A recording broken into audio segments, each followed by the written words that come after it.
كريم والله يا زمالك، كريم وصاحب واجب. لقيت جمهور الاهلي امبارح زعلان ومتعكنن ودمه محروق.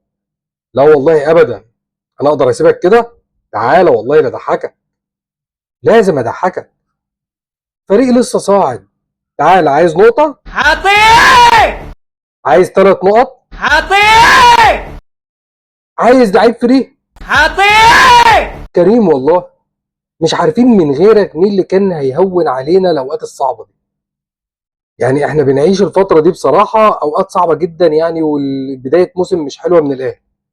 تيجي انت الله يخليك والله يا زمالك، تسلم يا ابو الواجب والكرم، تسلم على الضحك اللي انت بتقدمه.